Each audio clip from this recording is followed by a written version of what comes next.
Niklot, príncipe dos Obodritas, vive no crepúsculo dos antigos deuses europeus, numa era em que o batismo era imposto pela espada, e sobreviver muitas vezes significava abrir mão da sua fé ancestral.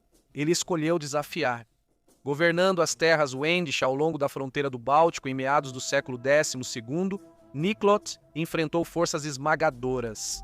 Senhores saxões famintos por terras, reis dinamarqueses buscando dominação e as bandeiras sagradas da cruzada Wendish que mascaravam a conquista com a linguagem da salvação.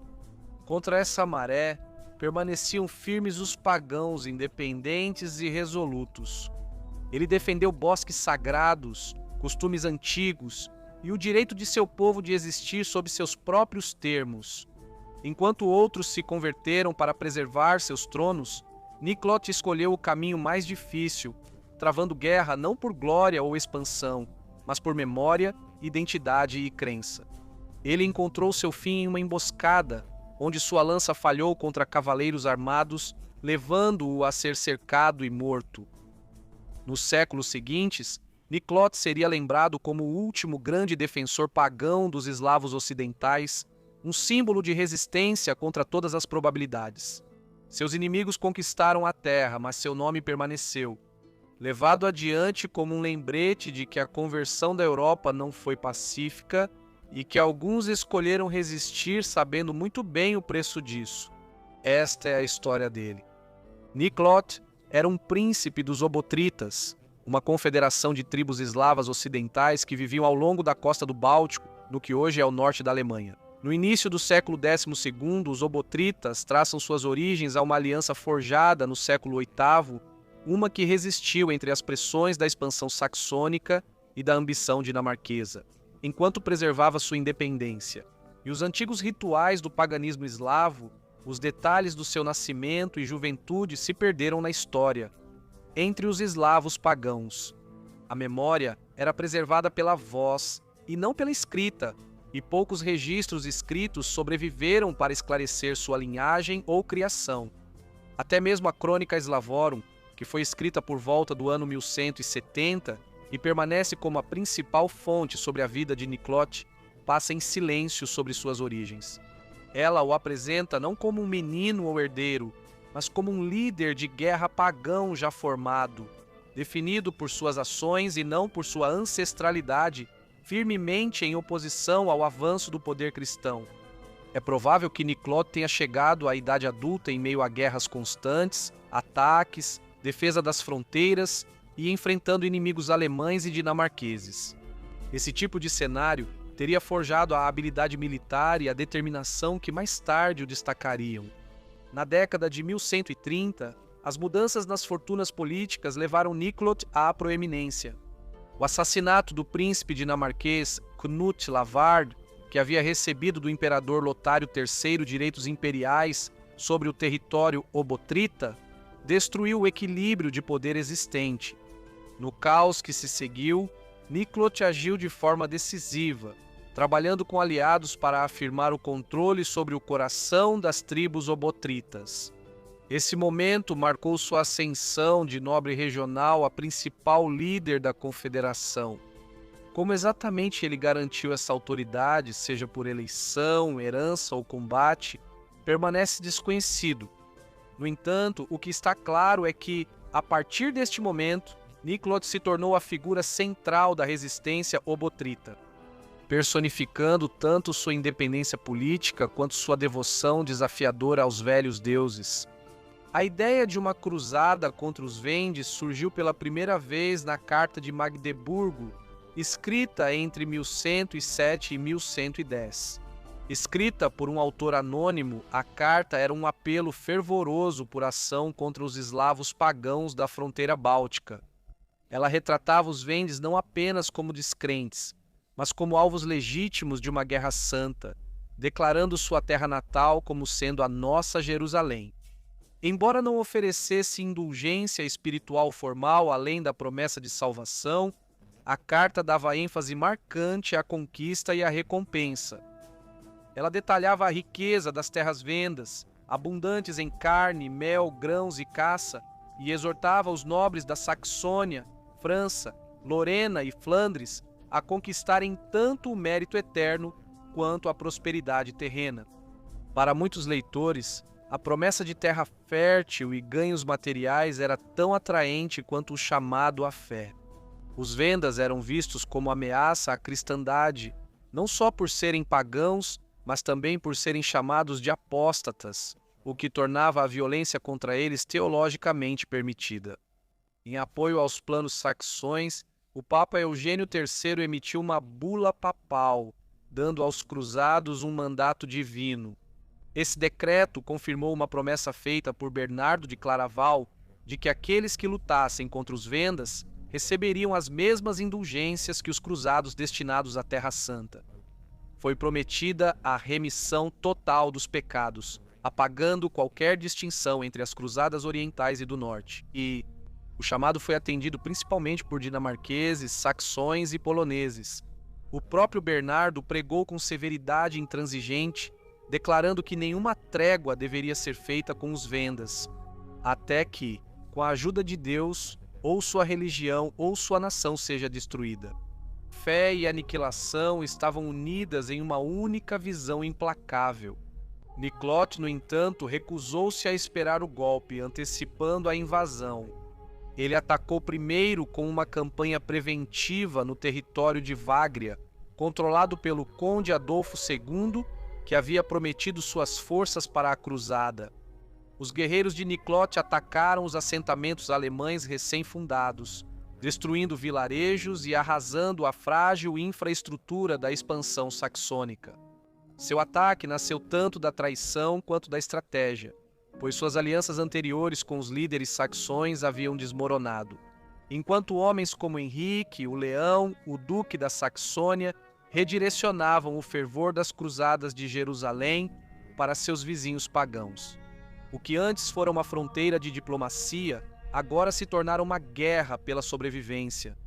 As forças cruzadas avançaram em 2 exércitos principais. Henrique, o Leão, marchou para o leste em direção a Demmin, enfrentando os eslavos lutecianos, enquanto Adolfo II, apoiado pelos reis dinamarqueses Sueno II e Canuto V, avançou contra a fortaleza de Niclote.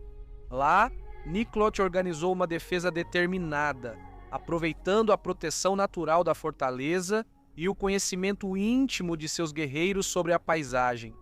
O cerco colocou ambos os lados à prova diante da perspectiva de destruição, e Niclote entrou em negociações, concordando com um acordo temporário. Isso envolvia aceitar o cristianismo, pagar tributos e permitir a passagem de missionários por suas terras.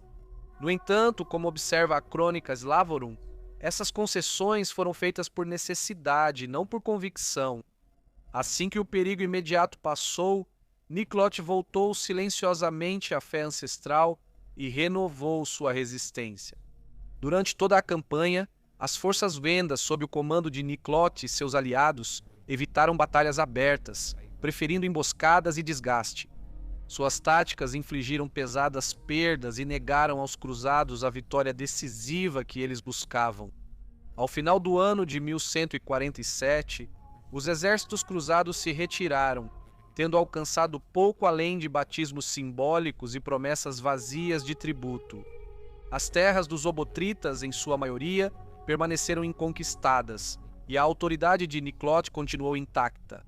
Na década após a cruzada dos Wendos, Niclote continuou sua luta desafiadora contra o avanço saxão, mantendo uma resistência controlada, porém incessante, ao longo da fronteira leste da Saxônia. Embora ele aparentemente cumprisse o tributo imposto em 1147, Niclote preservava silenciosamente a verdadeira independência no coração das terras obotritas a leste do Elba por meio de alianças variáveis, especialmente com os dinamarqueses. Ele conteve as ambições saxãs. Mesmo após 1142, quando Henrique, o Leão, já seguro de seu poder ducal, tentou reforçar seu controle sobre a fronteira. No entanto, por volta do ano de 1160, a determinação saxã se transformou em conquista aberta. Henrique, o Leão, lançou uma campanha coordenada para extinguir o último poder pagão independente da região. reunindo cavaleiros saxões e aliados dinamarqueses para romper as defesas obotritas. Niclote respondeu reunindo a confederação das tribos, mas o terreno favorecia os invasores. Relatos contemporâneos descrevem como a cavalaria pesada saxônica, devastadora em campo aberto, destruiu as formações eslavas não acostumadas a esse tipo de guerra, infligindo perdas graves. Essa campanha final marcou o auge da longa resistência de Niclote contra a dominação saxônica. Seus guerreiros assediavam as linhas de suprimento inimigas e evitavam um confronto decisivo sempre que possível, mas o ímpeto do avanço saxão-dinamarquês se mostrou avassalador. Os invasores avançavam de forma sistemática, com a intenção não apenas de vencer, mas de dividir as terras, impor vassalagem e erradicar o domínio pagão. Apesar dos esforços de Niclote para preservar os últimos redutos da antiga fé, as defesas começaram a ruir sob o ataque contínuo. A morte de Niclote é registrada por cronistas saxões contemporâneos como um fim brutal e simbólico da última grande resistência pagã no Báltico Ocidental. Em agosto de 1160, na campanha de Henrique o Leão, com o rei dinamarquês Valdemar I, Niclote estava operando perto de sua fortaleza, tentando observar os movimentos do inimigo e garantir provisões. À medida que as forças saxônicas avançavam, ele foi pego de surpresa por uma emboscada repentina de cavaleiros saxônicos, abatido antes que seus guerreiros pudessem reagrupar-se e morto no campo de batalha. Sua cabeça foi decepada e levada ao acampamento de Henrique o Leão como prova da vitória. Um ato sombrio destinado a anunciar não apenas a queda de um homem, mas o colapso do governo independente dos obotritas. Fontes saxônicas retratam sua morte como punição divina a um inimigo pagão. Ainda assim, mesmo em seus relatos hostis, Niclote aparece como um adversário perigoso e resoluto que lutou até o fim amargo, recusando-se a ceder. O legado de Niclote perdurou muito depois de sua queda, transmitido por sua linhagem até a Casa de Mecklenburg, uma dinastia de origem eslava que governou a região até o ano de 1918. Seu filho, Pribislav, que foi deslocado após a morte de Niclote no ano de 1160, foi restaurado ao poder em 1166, em meio à agitação contra o domínio saxão, e foi formalmente investido como senhor de Mecklenburg no ano de 1167 por Henrique o Leão. A conversão de Pribislav ao cristianismo marcou a transformação do antigo chefado obotrita em um principado feudal dentro do Sacro Império Romano Germânico. Esse acordo preservou a linhagem de Niclote e garantiu seu futuro. Embora Pribislav e seus descendentes, a dinastia frequentemente chamada de Niclotins, tenham permanecido únicos entre as casas principescas alemãs por suas origens tribais eslavas abertamente reconhecidas. Ao longo dos séculos, seus herdeiros expandiram e consolidaram suas terras, alcançando o título de duque no ano de 1348 e governando Mecklenburg por mais de 700 anos. Embora cristianizada, a família manteve ecos simbólicos de seu passado obátrida, principalmente a cabeça de touro em sua heráldica. Além da sobrevivência dinástica, o legado mais profundo de Niclote reside na memória como a principal figura da resistência obátrida. Durante a Cruzada Wendisch e suas consequências, ele personificou a resistência eslava organizada contra a conquista e a conversão forçada. Seus ataques preventivos, alianças variáveis e a guerra de fortalezas atrasaram a dominação saxônica e mantiveram as práticas pagãs em Mecklenburg por mais tempo do que em outros lugares da fronteira do Elba. Sua morte marcou o fim do domínio eslavo independente na região, mas sua resistência permanece na memória histórica como o último grande campeão pagão europeu em um mundo em constante mudança. Gostaria de agradecer imensamente a todos os meus membros. A contribuição de vocês é valiosa para a continuidade do canal e eu aprecio todos vocês imensamente. Agradecimento especial a João Seitz e Stefania Hassan. Espero que todos tenham gostado do vídeo. Se gostaram, não esqueçam de curtir, se inscrever e compartilhar. E nos vemos em breve para mais um Perfil Histórico.